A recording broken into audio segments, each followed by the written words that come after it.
Maestro, totoo bang mason kayo? Hindi ko yang kinakaila. Totoo bang kayong mga mason ay naglalagay ng krusipiho sa loob ng inyong sapatos na para nyo laging tinatapakan si Jesucristo?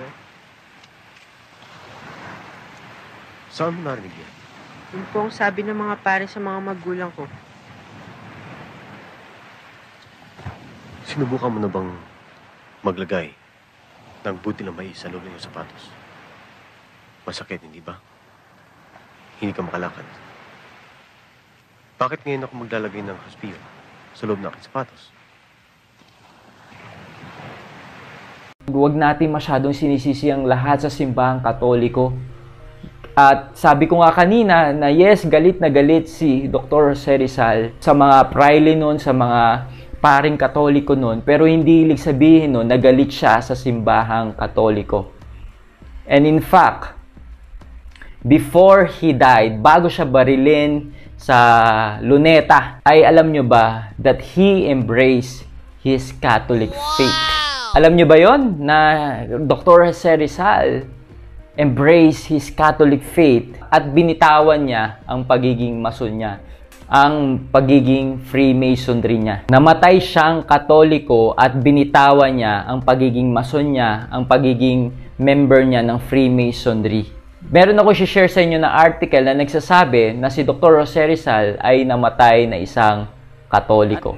Sabi dito by Dr. Jose Mariano Bautista Maximiano, okay? Rizal did not die a Mason. For all those years, kala ko talaga na si Rizal ay namatay na member ng Freemasonry. At sobra talaga akong na-blessed dito sa article na to. At I'm sure na kayong makakabasa at makakakita nito ay mabibless din kayo. Lalo na kung isa kang Katoliko. Sabi dito, and other history books still list Jose Rizal as one of the famous Filipino Masons.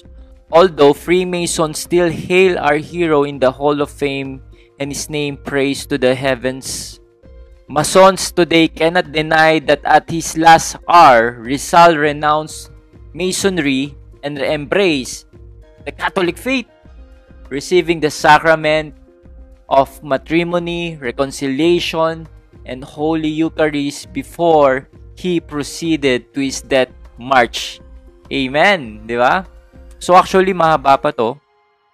Basahin na natin yung kung saan siya bago i-execute, kung paano nangyari yon. Ayan, sabi dito, hypothetically, let us say Rizal did not leave any retraction document. So we are left with facts hours before his death. On December 29, 1896, on the eve of his capital punishment, Rizal told Captain Dominguez during supper that he has forgiven all his enemies, including the military judges who unjustly condemned him to death. At 3 in the morning of his execution on December 30, 1896, he went to confession. Wow! Heard the Holy Mass, knelt down and recited the Rosary with his family. Thereafter, he picked up the book Imitation of Christ and the Holy Bible, read quietly and engaged himself in silent meditation.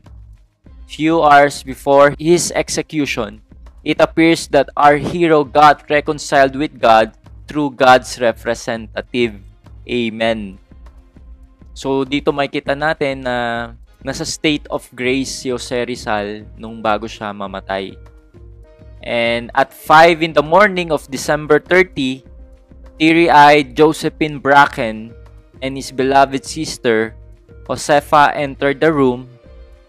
The Cuerpo de Vigilancia testified later that Josephine and Rizal were married inside his Fort Santiago cell, a matrimony solemnized by a Jesuit in accordance with the Roman Catholic ritual. Proud Catholic here. At the end of his life, knowing too well that the Masonic principles are irreconcilable with the doctrine of the Church, ito nga, di ba, irreconcilable with the doctrine of the church, which is, ito yung paulit-ulit kong sinabi dun sa vlog ko. And that membership by the Catholics in Masonry is a grave moral disorder. Our national hero renounced it and was therefore allowed to receive the sacraments. Rizal's metanoia put a lump into the throat of the Freemasons, just as his Catholic family members, friends and clergy teachers, Jesuit and Dominican professors were pleased at the thought of it. Wow. So, grabe. So, nakita natin na itong article na to ay hindi to bias article kasi hindi to Catholic website. It's Inquirer.net, ha? Okay? So, hindi to religious website na nagsasabi na namatay si Rizal na isang Katoliko at hindi isang Mason.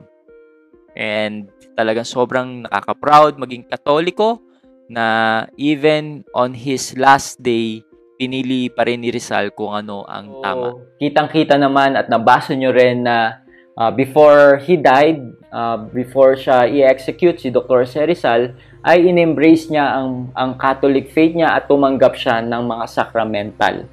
And I know in my heart that Dr. Rizal is in heaven right now at na-receive niya ang kanyang salvation.